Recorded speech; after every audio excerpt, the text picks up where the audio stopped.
¿Cómo están, hermanos? Dios les bendiga. Qué privilegio poder estar con ustedes este tiempo y poder continuar con este tema tan importante y tan vigente en estos días.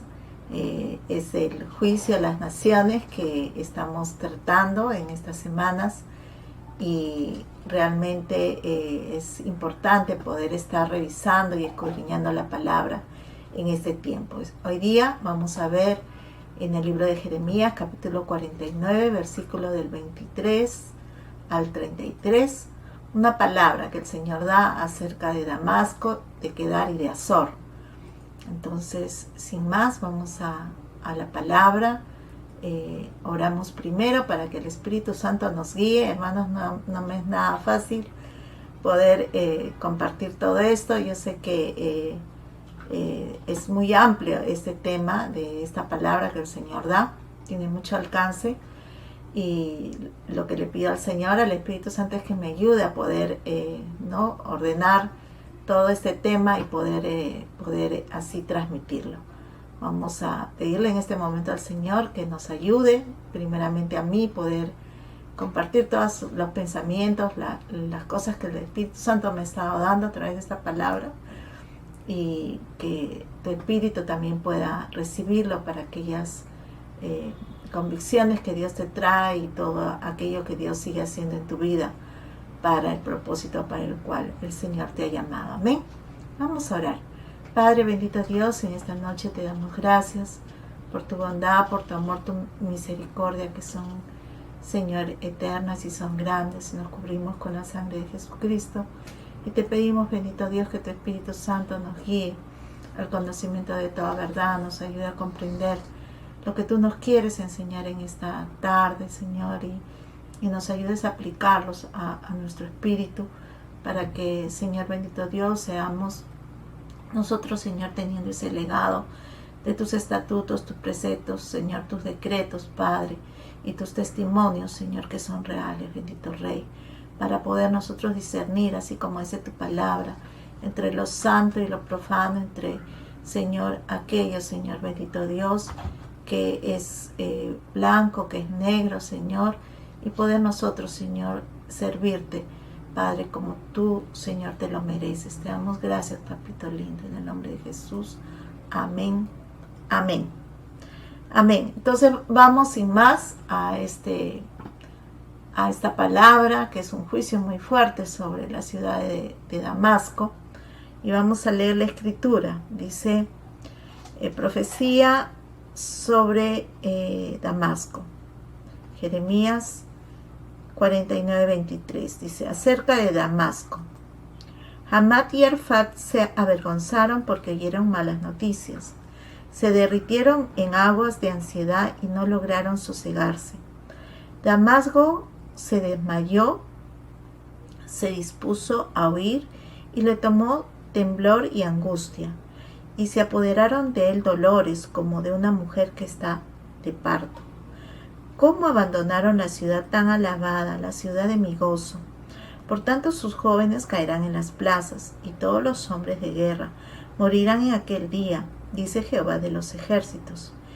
Y en el muro de Damasco prenderé yo un fuego que consumirá las casas de Ben-Hadad. Amén. Es importante poder, como decía Pablo, primeramente lo natural y luego lo espiritual. Tenemos que discernir primero en lo natural para que el Señor nos dé un alcance de lo que espiritualmente el Señor nos quiere hablar.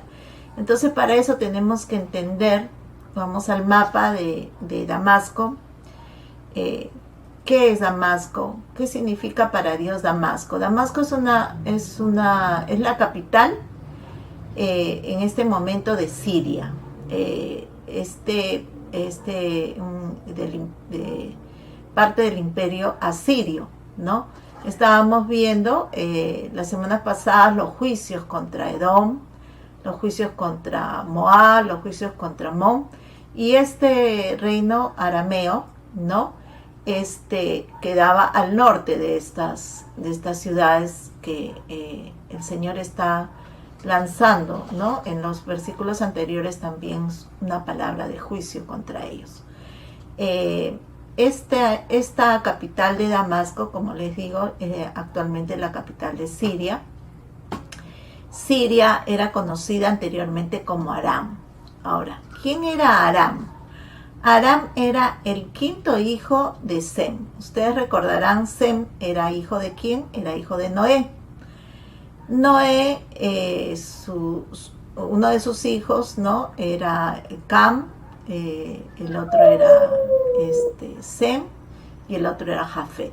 Bueno, de su hijo Sem, ¿no? El quinto hijo de él era Aram. Por lo tanto, el idioma arameo, ¿no? Todo lo que escuchamos cuando nosotros escuchamos acerca del original de las escrituras en arameo, es porque ese territorio le perteneció, ¿no? A los hijos de Aram, ¿no? Como les decía, que era el quinto hijo de Sem. Entonces eso quiere decir que le pertenecía ¿a quién? Al reino de Dios, ¿verdad? Era un territorio asignado al pueblo de Dios, ¿no? Hemos encontrado en la historia, vamos a ver una imagen de Damasco, que era uno de los pueblos más antiguos.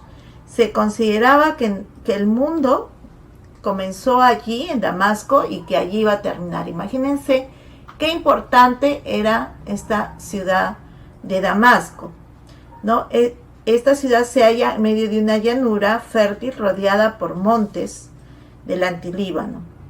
Damasco también siempre fue un centro comercial y religioso por su posición estratégica. O sea, Damasco tiene una posición estratégica. Desde esta ciudad se data más o menos de, ¿qué les digo? Pues hace 6.000 años más o menos. Algunos le estiman más o menos de hace 6.000 años, a otras de 5.000 años, pero una ciudad muy, muy hermosa, muy grande y llena de comercio, llena de prosperidad. Esta ciudad fue tomada por los asirios, por los sirios, y luego fue reconquistada por el rey David, ¿no? En el tiempo de el rey David la reconquistó y la puso como tributaria de Israel, porque sabía que era una ciudad pues que tenía que ser parte de los hijos de Israel. Entonces la puso como tributaria.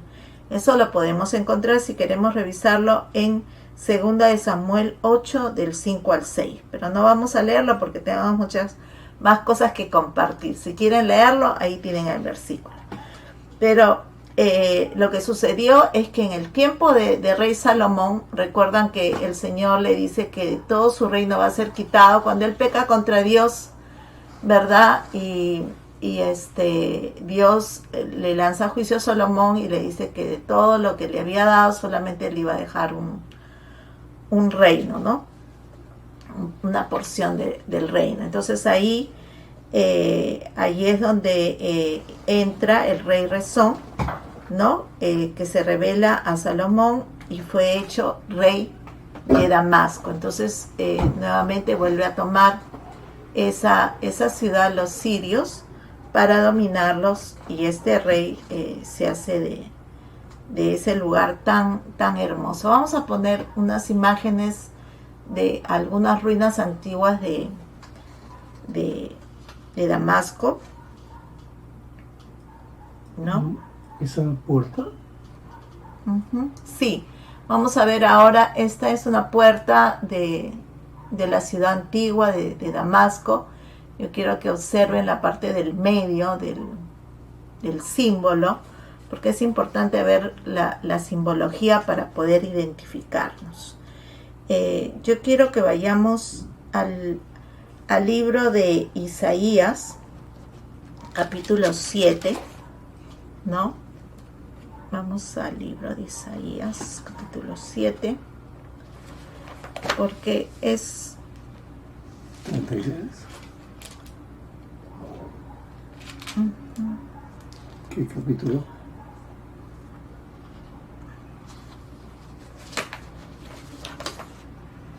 No. 36, 13. Allá. Vamos al libro de Isaías, capítulo 36, versículo 13, donde vamos a ver aquí cómo es que el rey de Siria se sentía tan poderoso, ¿no? Mucho más poderoso que el Dios de Israel. Miren cómo confronta a Ezequías. Dice, en el 13 dice, entonces el copero mayor se puso en pie y gritó a gran voz en lengua de Judá diciendo, oíd las palabras del gran rey, el rey de Asiria.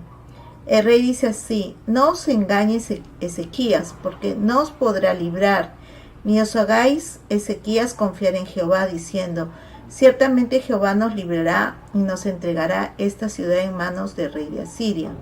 No escuchéis a Ezequías, porque así dice el rey de Asiria, haced conmigo la paz y salid a mí, y coma cada uno de su viña, cada uno de su higuera, y beba cada cual las aguas de su pozo hasta que yo venga y os lleve a una tierra como la vuestra, tierra de grano y de vino, tierra de pan y de viñas.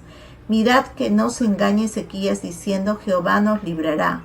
¿Acaso alguno de los dioses de las naciones ha librado su tierra de manos del rey de Asiria? ¿Dónde está el Dios de Amat y de Arfat? ¿Dónde está el Dios de Sefarbaim? ¿Libraron ellos a Samaria de mis manos? ¿Qué Dios hay entre los dioses de estas tierras que haya librado su tierra de mis manos, para que Jehová libre de mis manos a Jerusalén? Pero ellos callaron, no le respondieron palabra, porque el rey así lo había mandado, diciendo, no le respondáis. Entonces Eliaquim, hijo de Hilcías, el mayordomo, Semna, el escriba, y Joa, hijo de Asaf, el canciller, vinieron a Ezequías, rajaron sus vestidos y le contaron las palabras del copero mayor, ¿no? Entonces estamos viendo en la palabra de Jeremías, cómo dice acá que Amat y Arfat se avergonzaron también de lo que le pasaba a Damasco, o sea, del juicio que de Dios le estaba lanzando contra esta ciudad de Damasco. ¿Y por qué sucedió así? Porque ya Damasco estaba definitivamente estaban entregados a otros dioses, ya no estaban adorando pues al Dios de Israel. Ya como estaba tomado y poseído por los reyes de Siria, ellos estaban ya adorando a otros reyes.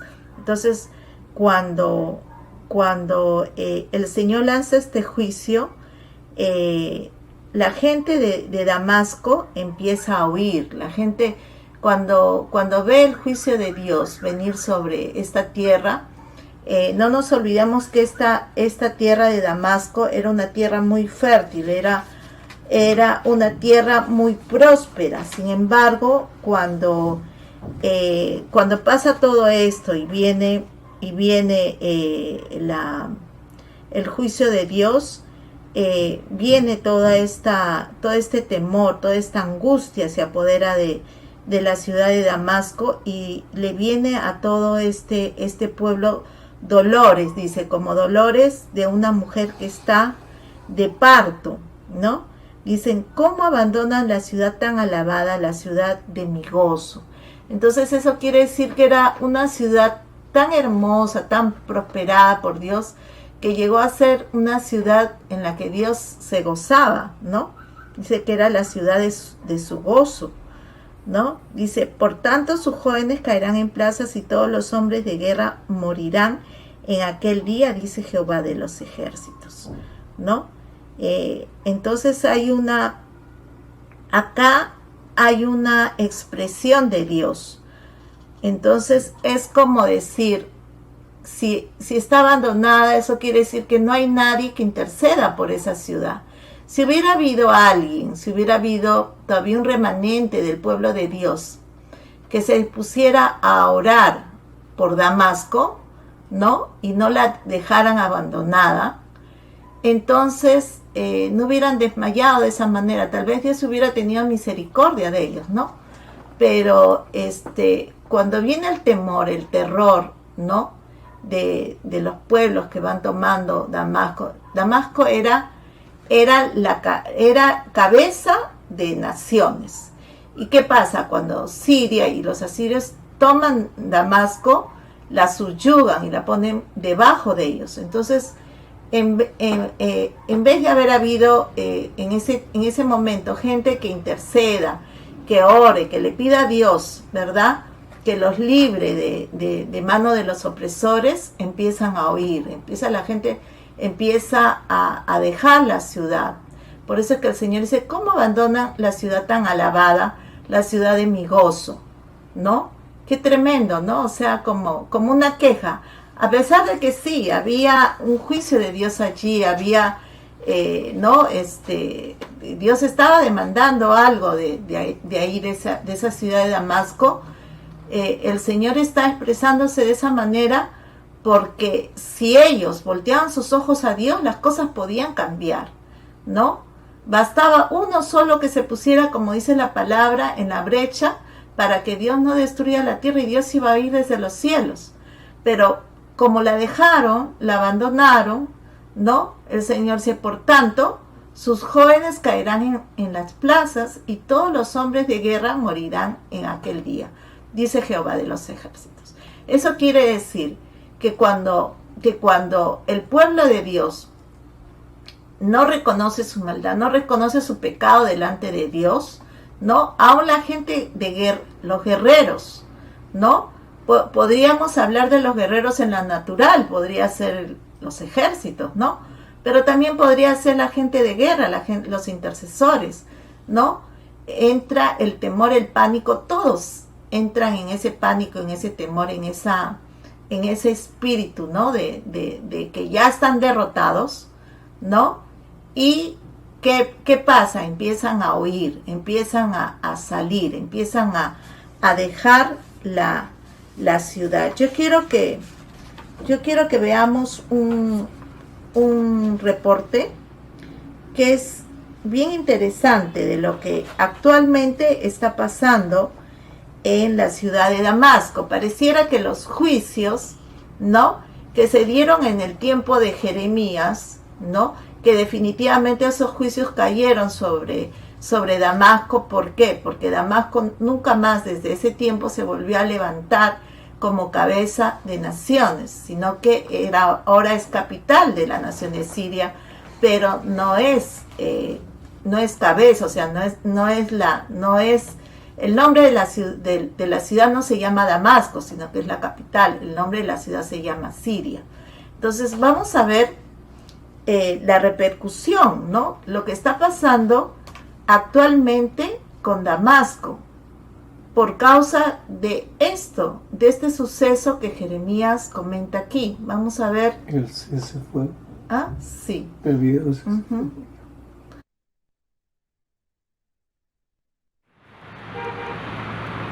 Los habitantes de Damasco esperan que haya un cese el fuego. Residentes de la capital siria han reaccionado ante el acuerdo pactado para el cese de hostilidades en el país. Se espera que la tregua comience dentro de una semana.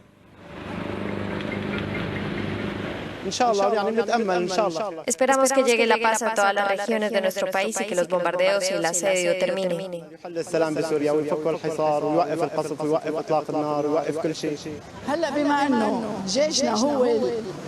Nuestro ejército debe seguir el asedio a los terroristas hasta que todos sean eliminados. En la provincia de Idlib, miembros del grupo islamista Ahrar al-Sham continúan con los controles en la carretera. Están pidiendo un cese el fuego, pero tratan a nuestros hermanos de terroristas. ¿Qué clase de cese el fuego es este?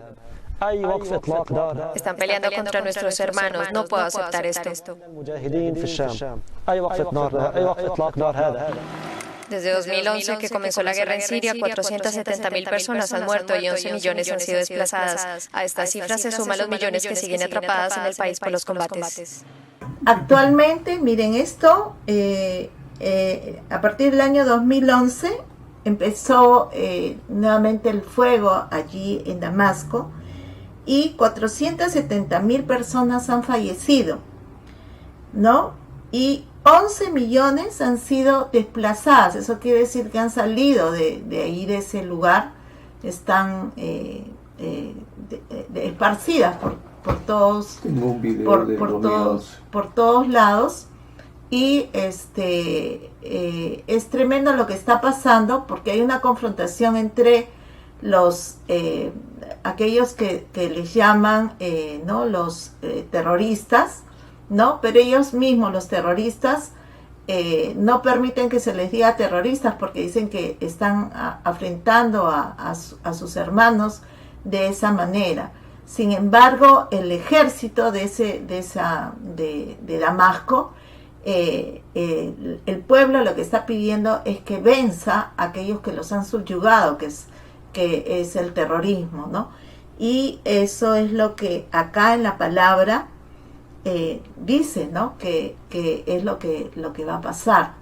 Entonces, vamos a ver otro video, ¿no? Del 2011, de lo que está sucediendo.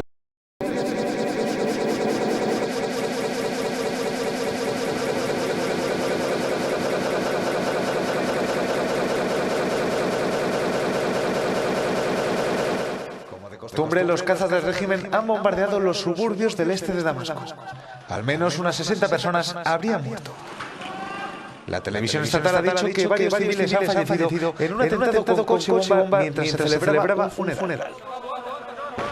En la provincia de Idlib, situada en el noroeste del país, la artillería aérea de Bashar al-Assad también ha castigado los bastiones rebeldes.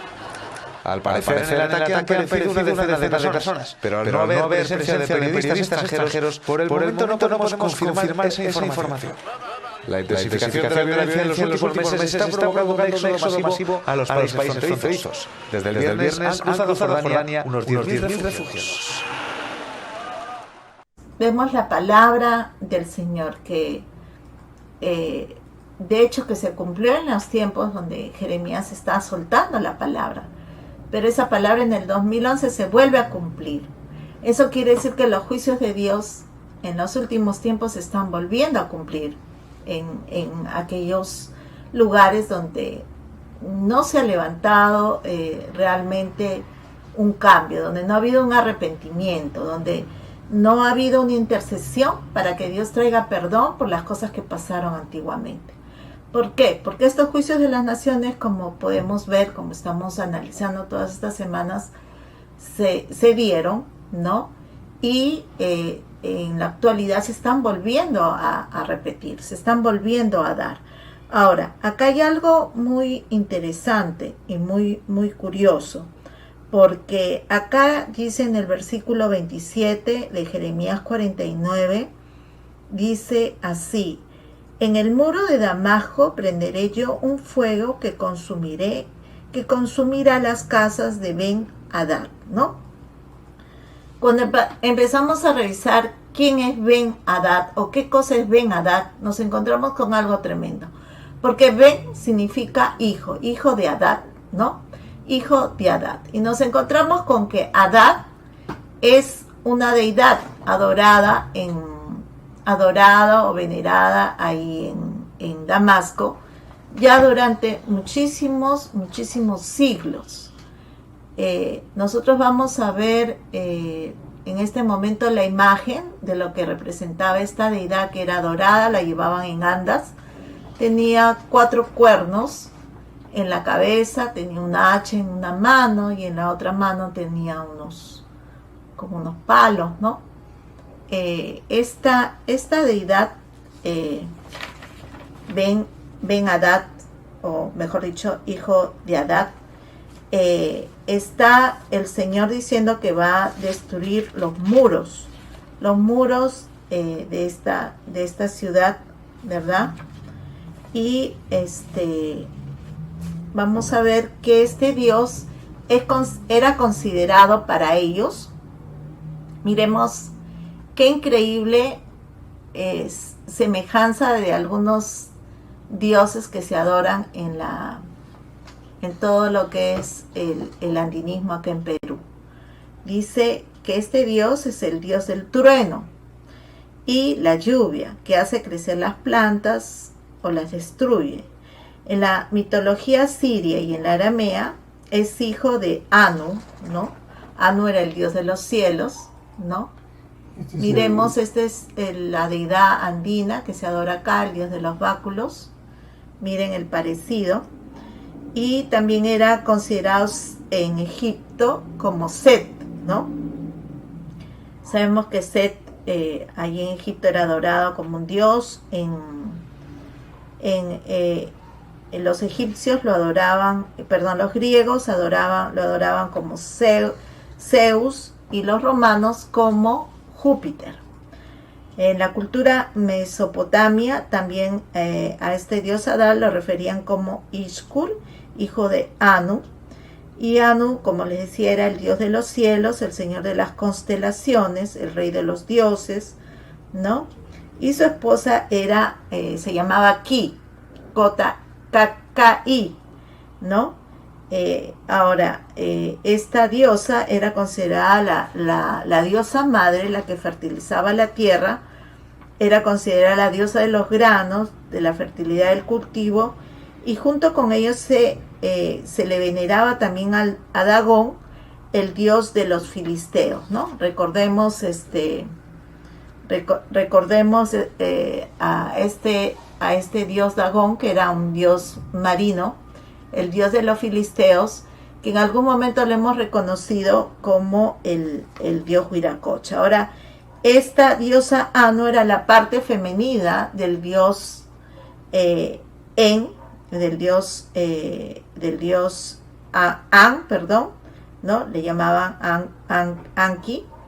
Y recordemos que acá en Perú a la parte femenina de la dualidad de la adoración al sol, la luna es la quilla. Entonces, esto es muy curioso, hermanos, porque siendo esta una ciudad tan antigua, y yo les mostraba el símbolo que veíamos hace un momento en la puerta de estas ruinas, de estos templos en Damasco, porque es la misma Cruz del Sur la que se adoraba acá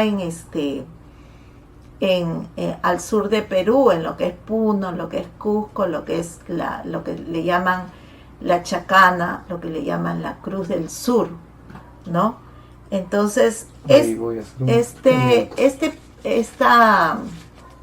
este paralelismo, por así decirlo, esta posibilidad de que esta descendencia de Sem haya adorado a los dioses paganos que se adoraron aquí, está muy visible. Miren, esa es la Chacana, lo que le llaman la Cruz del Sur. Tiene, allí algunos símbolos como los que podemos ver en la cultura de los Andes.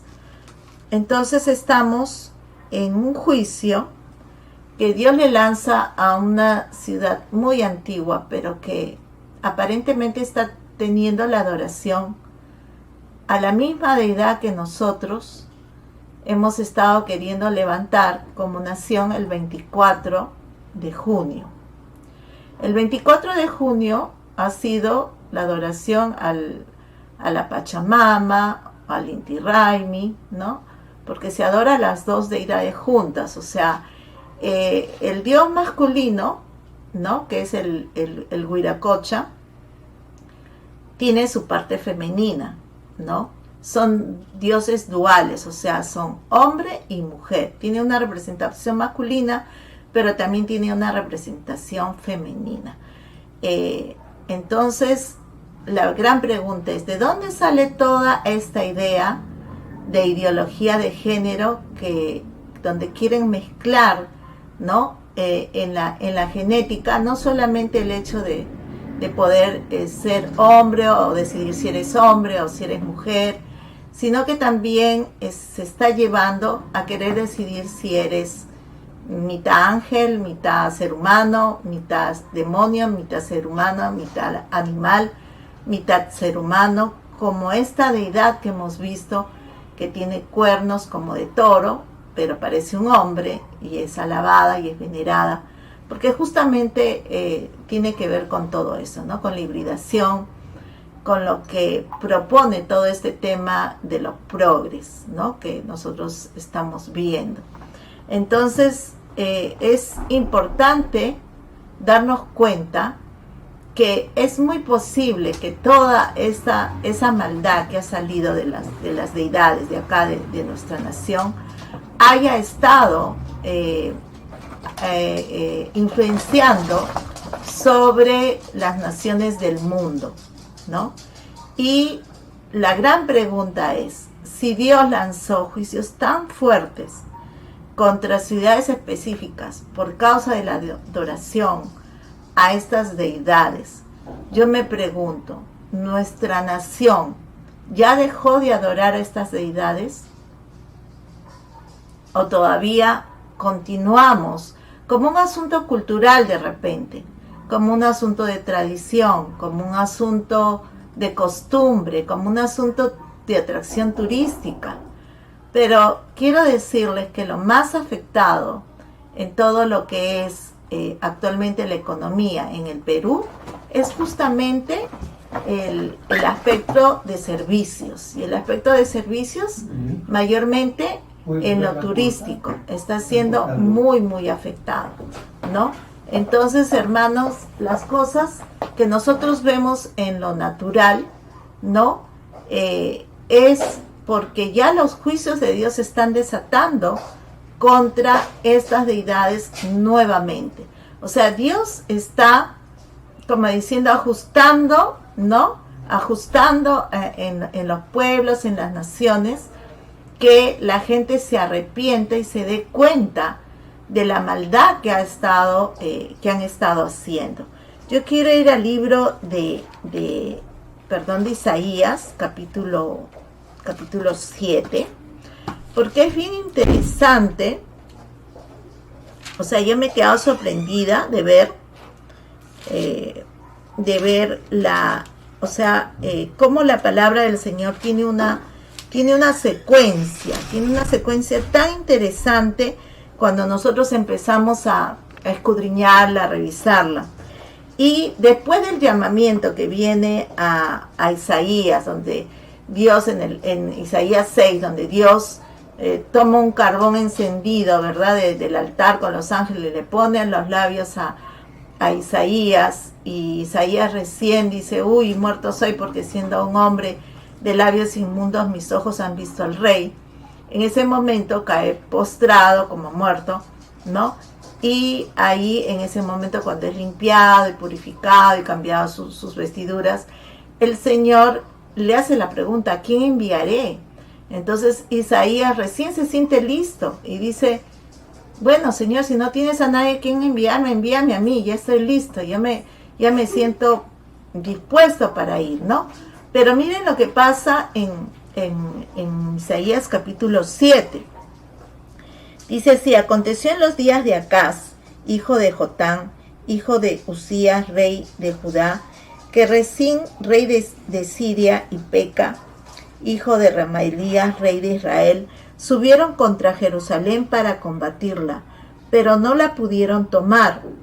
Y llegó la noticia a la casa de David diciendo, Siria se ha confederado con Efraín y se le estremeció el corazón y el corazón de su pueblo como se estremecen los árboles del monte a causa del viento. Entonces dijo Jehová a Isaías: sal ahora al encuentro de Acaz, tú y Ser-Jasub, tu hijo, al extremo del acueducto del estanque de arriba y en el camino de la heredad del lavador, y dile: cuídate y ten calma, no temas ni se turbe tu corazón a causa de estos dos cabos de tizón que humean por el ardor de la ira de Rezín, rey de Siria, y de su hijo Remalías, que ha concertado un maligno plan contra ti, el sirio, con Efraín y con el hijo de Remalías, diciendo: vayamos contra Judá y aterroricémosla, repartámosla entre nosotros y pongamos en medio de ella por rey al rey de Tabel. Por tanto, Jehová el Señor dice: no sucederá eso, no será así, porque la cabeza de Siria es Damasco, y la cabeza de Damasco Rezín, y dentro de 75 años Efraín será quebrantado hasta dejar de ser pueblo, y la cabeza de Efraín es Samaria, y la cabeza de Samaria el hijo de Remalías. Si vosotros no creéis, de cierto no permaneceréis. Habló también Jehová a Acaz diciendo: pide para ti una señal de parte de Jehová tu Dios, demandándola ya sea por abajo en lo profundo o por arriba en lo alto. Entonces miren, el Señor estaba pidiéndole al pueblo que crean, ¿no?, que el Señor los iba a librar del rey de Asiria, ¿no? Pero dice acá, también dice: si vosotros no creéis, de cierto no permaneceréis. Entonces Dios estaba pidiendo fe, le estaba pidiendo fe a ese pueblo, ¿no? Entonces acá dice: pide para ti una señal de parte de Jehová tu Dios. Le dice también Jehová a Acaz. Habló también Jehová a Acaz diciendo: pide para ti una señal de parte de Jehová tu Dios, demandándola ya sea de abajo en lo profundo, de arriba en lo alto. Y respondió Acaz: no pediré ni tentaré a Jehová. ¡Qué tremendo! O sea, Dios mismo le está diciendo: pídeme una señal, ¿no?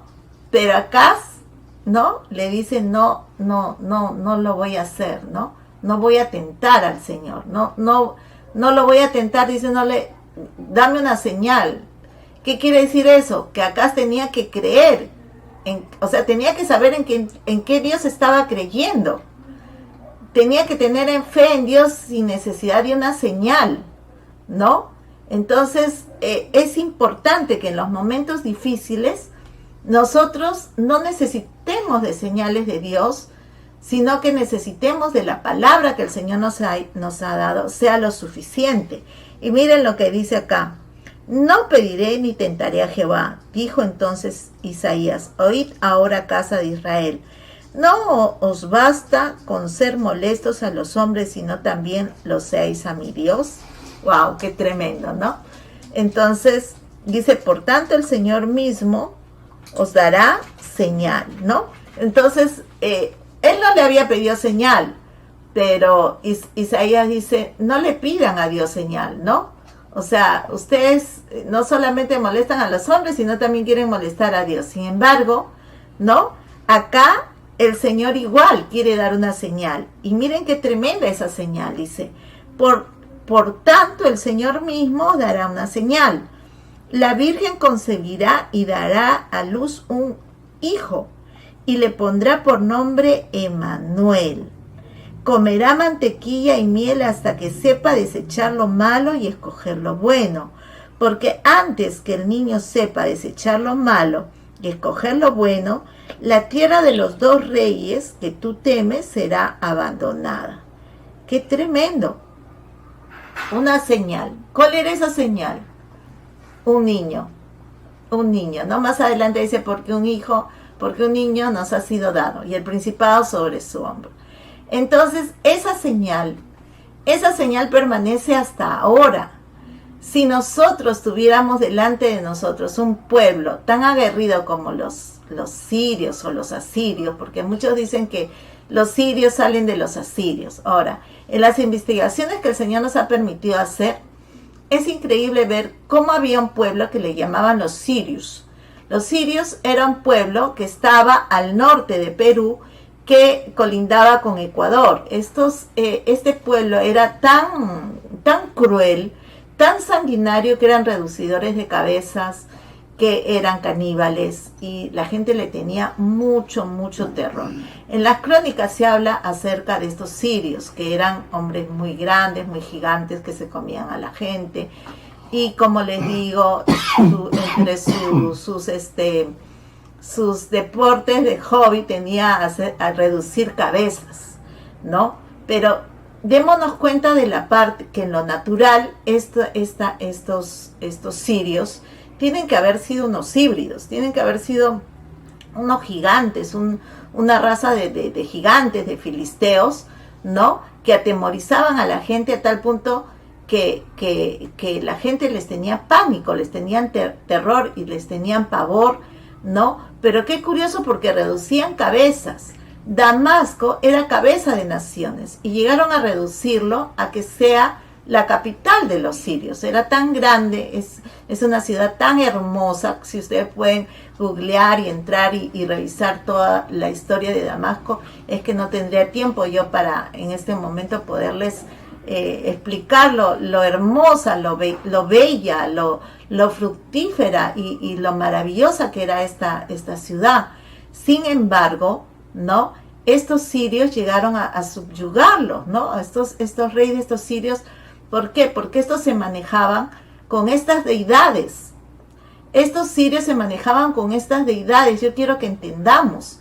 Y no había, no había gente que le hiciera el frente, que no tuviera necesidad de una señal, sino que supiera a qué Dios estaba ellos representando, ¿no? Entonces, allí el Señor los deja a su libre albedrío de esta gente que estaba gobernada por estas deidades. Entonces, miren lo interesante, porque el Señor le dice, ¿no? Aquí que para que le dé la victoria iba a haber esto, ¿no? Que dice, por lo tanto el Señor mismo os dará una señal. La Virgen concebirá y dará a luz un hijo y le pondrá por nombre Emmanuel. Comerá mantequilla y miel, ¿no? Emmanuel significa Dios con nosotros. Ya que más señal puede haber que Dios esté con nosotros, ¿no? ¿Qué cosa es lo que ha pasado? O sea, ¿qué cosa tenemos nosotros, ¿no? Que nos pueda dar una señal de victoria más grande que el amor de Dios que ha derramado a través de habernos enviado a su único Hijo, a Jesucristo, para salvarnos. O sea, no hay nada más espectacular. O sea, no puede haber evidencia más grande del amor de Dios para con nosotros como sus hijos. Así estemos así como esta gente de Damasco, que estaba atemorizada, que parecían como mujeres que iban a dar a luz, que estaban con dolores de parto y todo lo demás. Así, ¿no? Podamos estar en esa condición, ¿no? El Señor lo que quiere es que no temamos. El Señor lo que quiere es que nosotros lo miremos a Él y sepamos que esa señal ya fue dada por el Señor para salvarnos, ¿no? Dice que de lo pequeño y de lo que parece que no fuera, ¿no? De eso Dios toma para avergonzar a lo fuerte, ¿no? Entonces es importante que nosotros de repente nos podamos ver así, ¿no? En este momento, nosotros como nación de Perú, de repente saber, no que nosotros somos, de repente hemos sido tomados por algún país en especial para nosotros estar subyugados bajo tal o cual régimen, sino que tenemos que vernos ya bajo esa señal, ¿no? De ese niño que ha nacido y ha venido a traernos liberación. Miren que si de acá salió esos poderes, esas deidades, esos demonios, que fueron tan terribles, que pudieron subyugar aún el nuevo mundo, ¿no?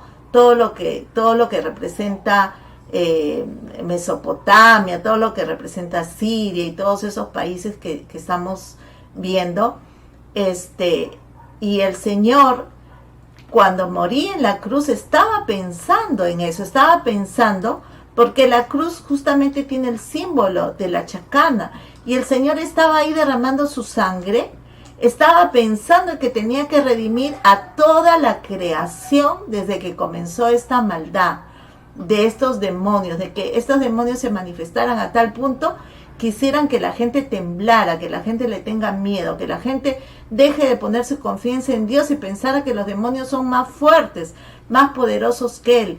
Entonces Dios envió a su único Hijo, Jesucristo, para derrotar a los principados, las potestades, los gobernantes, las huestes espirituales de maldad, ¿no? Y exhibirlos públicamente. Nosotros imaginemos esa tremenda y gran victoria, ¿no? Y que es importante que nosotros sepamos que no tenemos que ir a ningún lugar, a donde lo que tenemos que hacer es recurrir a ese Dios que nos ha enviado a su único Hijo, ¿verdad? Porque tenemos acceso directo al trono de la gracia. Él es juez, ¿no? Él es Señor, Él es Padre, Él es juez. Jesucristo es el abogado y el Espíritu Santo es el que nos guía a toda verdad. Entonces, como pueblo de Dios, tenemos todo el privilegio de poder invocar su nombre, de no dejar nuestro lugar, de no dejar nuestro negocio, de no dejar nuestra familia, de no dejar nuestra fe, de no dejar nuestra esperanza, de no dejar nuestros hijos, de no dejar nada de lo que el enemigo quiere que nosotros salgamos huyendo. Si bien es cierto, el enemigo quiere seguir apoderándose de las ciudades, quiere seguir apoderándose de los territorios, y ese es su trabajo: robar, matar y destruir, trayendo temor, trayendo terrorismo. Estamos viendo cómo está ahora la ciudad de Damasco, una ciudad tan hermosa, tan bella, sigue en lo mismo, ¿no? Continúan en lo mismo, la gente sigue saliendo, huyendo de ese lugar, ¿no? Pero ahí están los terroristas, ahí está también el ejército, tratando de acabar con todo lo que es el terrorismo, ¿no? Pareciera una historia que se repite en los lugares donde estas deidades están todavía funcionando. Entonces nosotros como iglesia, ¿qué necesitamos hacer? Necesitamos animarnos los unos a los otros, poder diferenciar, así como este niño, Emanuel, tenía que crecer para comer el alimento, ¿no? Como dice, la leche espiritual no adulterada, para poder crecer y discernir entre lo bueno y lo malo, ¿no? Jesucristo mismo tenía que crecer, Jesucristo siendo niño tenía que crecer para discernir entre lo bueno y lo malo y poder en algún momento llegar, ¿no? A ser obediente al Padre hasta la muerte y muerte en cruz, y darnos la victoria a ti y a mí, ¿no? Para enfrentar todas las cosas que sabía Dios que íbamos a seguir enfrentando, ¿no? Dice que Él está a la diestra del Padre hasta que todos sus enemigos sean puestos por estrado de sus pies. Entonces, si bien es cierto que Dios hace algo tremendamente poderoso para nosotros, la obra buena de Dios es Jesucristo. Él es nuestra justicia, o sea, Él es nuestra buena obra, la perfecta, la suficiente. Ya no hay una obra más completa ni más suficiente que lo que Dios hizo por nosotros. Ya lo hizo, ya lo completó. Pero Él está demandando de nosotros otras cosas. ¿Qué está demandando? Que le creamos, que tengamos fe, que seamos valientes, que no nos corramos, que le pidamos por su misericordia, ¿verdad?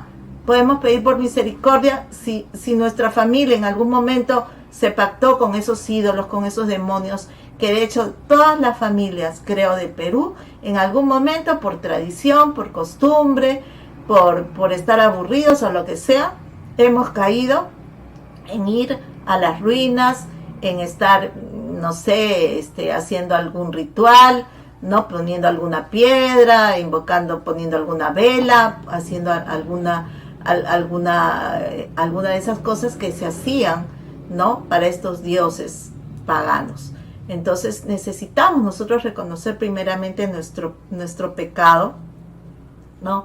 Al estar delante del Señor necesitamos reconocer nuestra iniquidad, limpiarnos completamente porque sin nosotros, si nosotros no nos limpiamos de todo lo que podamos nosotros haber estado involucrados en todo ese tipo de rituales del Incari, del andinismo, si nosotros no nos limpiamos de toda la confusión que ha traído la religión, la religión católica, que se ha mezclado, que ha hecho acá en Perú una mezcla junto con el andinismo, si nosotros no nos limpiamos de todo eso, no vamos a poder tener, por así decir, fuerza, no vamos a tener autoridad, no vamos a sentirnos dispuestos, así como Isaías, que se sintió dispuesto a decir, bueno, envíame a mí, ¿no? Si Dios nos quiere enviar, bueno, envíame a mí, yo iré, ¿no? Yo iré, yo voy a llevar tu nombre a las naciones, voy a decir quién eres tú, porque las naciones están esperando saber quién es Dios y lo que Dios puede hacer por ellas.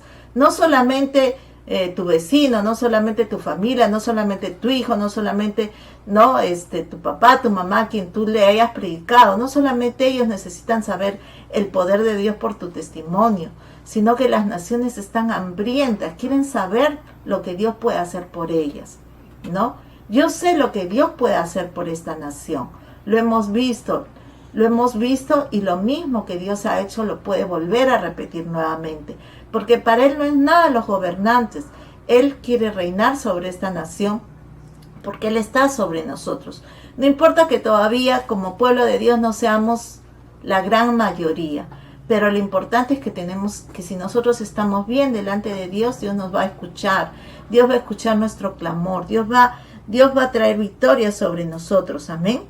Dice Jehová, en el 17, Jehová hará venir sobre ti, sobre tu pueblo y sobre la casa de tu padre, días cual nunca vinieron desde el día en que Efraín se apartó de Judá. Dice, esto es el rey de Asiria. Acontecerá en aquel día que silbará Jehová al Tábano, que está en el fin de los ríos de Egipto, y a la abeja que está en la tierra de Asiria, y ellos vendrán y acamparán todos en los valles desiertos, en las cavernas de las piedras y en todos los zarzales y en todas las matas. O sea, miren, no importa la maldición que haya caído sobre la tierra, no importa si esa tierra ya estuvo bajo el juicio de Dios, pero si tú entiendes la señal, de Dios, que Jesucristo es suficiente, es nuestro Salvador, no hay otro, entonces Dios va a hacer esto, miren. Dice, aquel día rapará el Señor con navaja alquilada con los que habitan en el otro lado del río, esto es el rey de Asiria, cabeza y pelo de los pies, y aún la barba afeitará también, ¿no? ¿Por qué? Porque estos pueblos tenían esta costumbre de rasurarse, ¿no? Las sienes, la barba. Dice, acontecerá en aquel tiempo que criará un hombre una vaca y 2 ovejas, y a causa de la abundancia de leche que darán, comerá mantequilla, ciertamente mantequilla y miel comerá el que quede en medio del país. ¡Qué tremendo! Acontecerá también en aquel tiempo que el lugar donde había 1000 vides que valían 1000 siclos de plata será para espinos y cardos, ¿no? Entonces miren, ¿qué cosa está diciendo eso? Que no interesa la condición en la que estén las cosas ahora en lo natural. Si tú clamas a Dios, si tú estás con Dios, Dios va a bendecir lo tuyo. Pero vamos a ver que otras personas que de repente están muy prósperas, que están poniendo su confianza en otros dioses y aparentemente están muy prósperas, que de repente se van a secar y se van a volver así de esta manera. Y eso lo vamos a ver con nuestros ojos. Dice, y ninguno de los montes que se cavaban con azada se atreverán ya a ir por el temor de los espinos y los cardos. Quedarán para pasto de los bueyes y para ser pisoteados por las ovejas. Amén. Entonces, hermanos, es importante que retomemos nuestra fe. Hoy más que nunca. Hoy más que nunca necesitamos fortalecernos en saber que el Señor ya nos dio todo. Ya nos dio todo para que nosotros no dejemos pasar un día más sin que le pidamos a Dios misericordia, que nos perdone. Yo creo que todos los días tenemos que pedirle perdón por lo que hicieron nuestros padres, lo que hicieron nuestros abuelos, ¿no? Señor, perdónalos, no sabían lo que hacían, ¿no? Pero si ya ha venido la luz a nosotros, si ya el Señor Jesucristo ha traído esa esperanza de salvación, de vida eterna, Él ha venido a darnos vida y vida en abundancia, entonces nosotros tenemos que rescatar las promesas de Dios y decir, Señor, tú le diste la promesa a Abraham, Isaac y Jacob, que todo lugar donde yo ponga la planta en mis pies, yo puedo pedírtelo, ¿no? Para mí y para que sea mío y para mis hijos y para los hijos de mis hijos. Necesitamos retomar eso porque somos muchos los del pueblo de Dios, somos muchos los que tenemos que reclamar esta tierra, somos muchos a los que Dios va a oír, no tenemos que salir huyendo a ningún lugar, ni desesperarnos, ni angustiarnos, porque el Señor, de repente tenemos que quedarnos callados, así como este mayordomo, ¿verdad?, del rey, ¿no?, ante algunas amenazas que escuchamos. A veces escuchamos algunas cosas que nos parecen tan absurdas y tenemos que quedarnos callados, pero saber siempre que tenemos al Señor de nuestro lado. De repente, en lo secreto, de repente entras a tu habitación, cierras tu puerta sin que nadie te vea y le dices, Señor, yo sé que tú vives, que tú eres un Dios de justicia, que tú vas a traer justicia a mi nación, bajo todo cosa escondida, aparte de toda maldad que estamos y seguimos haciendo contra ti como nación, a pesar de que todavía se siguen realizando sacrificios de animales públicamente, como turismo, como lo que sea, haciendo pagos a la tierra, ¿no?, con esta diosa de la fertilidad, de la Pachamama. Perdónanos, Señor. ¿Qué tal si todos juntos hacemos una oración? Somos peruanos y aparentemente nuestro orgullo es esta cultura ancestral que ya podemos nosotros ver de dónde viene, que no es algo que a Dios le agrade, que más bien es algo que Dios abomina, y que cualquier, hermanos, cualquier gobernante que quiera gobernar con esta deidad, déjenme decirle que la espada de Dios ya está sobre su cabeza. Definitivamente no va a poder avanzar. ¿Por qué? Porque ya los juicios de Dios están dando. Miremos lo que está pasando con Damasco, ¿no? Miremos lo que está sucediendo allí, ¿no? De repente no hay nadie que les diga, si tú quieres ir a Damasco, empieza a orar y dice, Señor, llévame a Damasco. Yo tengo que decirles que ya el Señor ha enviado la salvación también para ellos, ¿no? Que no tienen que estar así, desperdigados por todas partes del mundo y en todo ese temor, en todo ese pánico de que en cualquier momento pongan una coche bomba, ¿no?, en la esquina de su casa, de su edificio, etcétera, como es lo que estamos viendo ahora. Entonces, hermanos, oremos para que el Señor nos haga crecer. Si nos sentimos todavía bebitos espirituales y no sabemos discernir entre lo bueno y lo malo, ¿no? Todavía no estamos comiendo, como dice acá, leche y mantequilla, todavía no estamos comiendo todavía papilla, y no estamos comiendo como dice la carne, lo que ya Dios quiere que comamos, ¿no? Lo que nos va a hacer crecer y nutrir para nosotros estar fuertes. Pues pidamos al Señor que termine de traer sobre nosotros ese crecimiento, pero sobre todo, hermanos, que podamos nosotros estar viendo cada día. Si estamos viendo noticias terribles, no nos asustemos, sino que tomemos autoridad, sojuzguemos en ese momento lo que está pasando, llamemos a algún hermano, mire lo que está pasando, vamos a orar por esto, vamos a cancelar lo que han dicho. Aún a veces hay personas que dicen, ya ahora que yo he confesado la verdad, he dicho eso, ahora van a venir todos contra mí, me van a hacer cargo un montón y van a denunciar.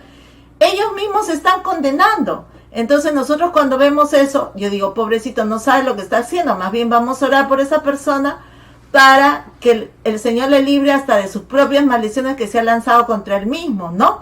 Porque aquel que dice la verdad no tiene por qué temer, Dios va a estar con él.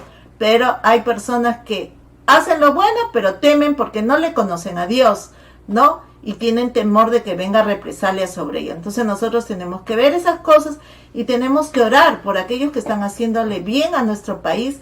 En algún momento conocerán a Dios, porque Dios es un Dios de verdad, de justicia, pero tenemos que sojuzgar. Es nuestra responsabilidad, hermanos, orar por las cosas que estamos viendo, para que el Señor tenga misericordia si estamos haciendo lo malo, ¿no? Y pedir perdón, ¿no? Y que el Señor bendiga a todos aquellos que están haciendo las cosas para bendición de esta nación, de esta tierra. Amén.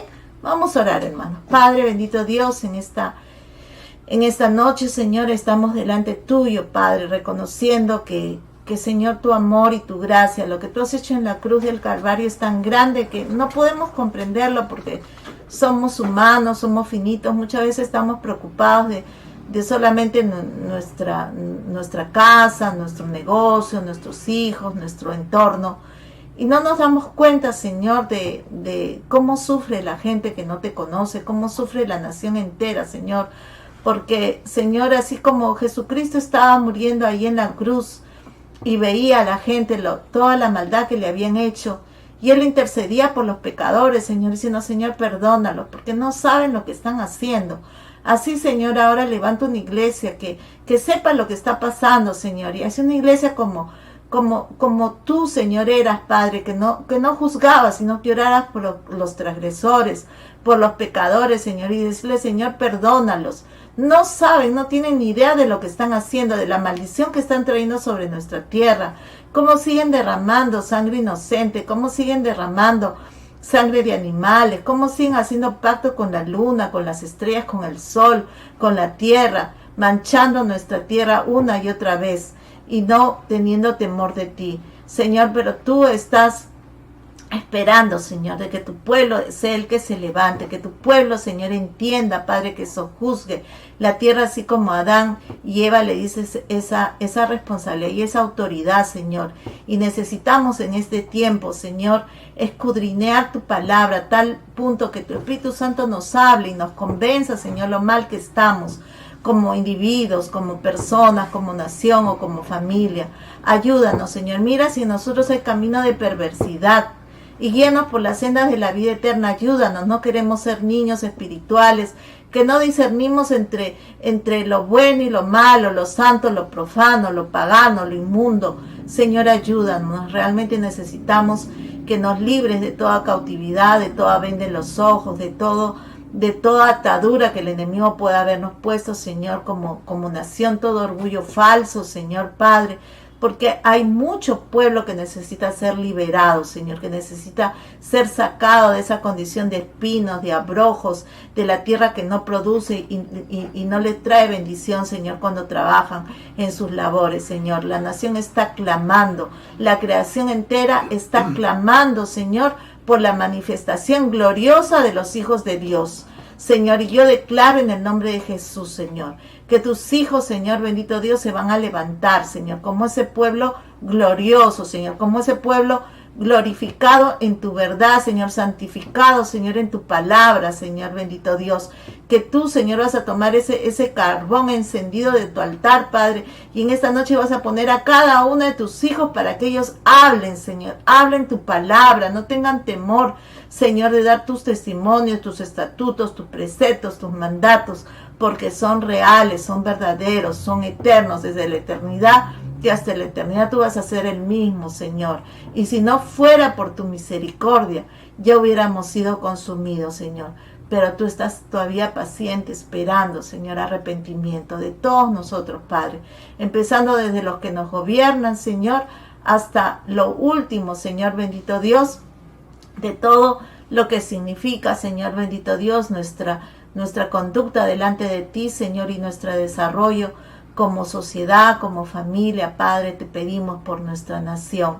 Ten misericordia, Señor. Reconocemos que hemos pecado contra el cielo, contra ti en estos días, Señor. Mucha gente ha estado celebrando diferentes fiestas relacionadas a la fertilidad, a la tierra y a todas esas cosas, Señor, que tenemos como costumbre hacer. Pero, Señor bendito Dios, solamente tu misericordia, Señor, nos sostiene hasta aquí, Señor, y confiamos que tú vas a ser fiel, como dice tu palabra, Señor, y vas a estar con nosotros hasta el fin del mundo. Te damos gracias, bendito Dios, por tu pueblo, porque tienes un remanente, Señor, tienes un pueblo escogido, separado, Padre, para anunciar las virtudes de aquel que nos llamó de las tinieblas a tu luz admirable. Te damos gracias, Señor. Te bendecimos porque eres maravilloso, Padre. Amén. Amén, hermanos.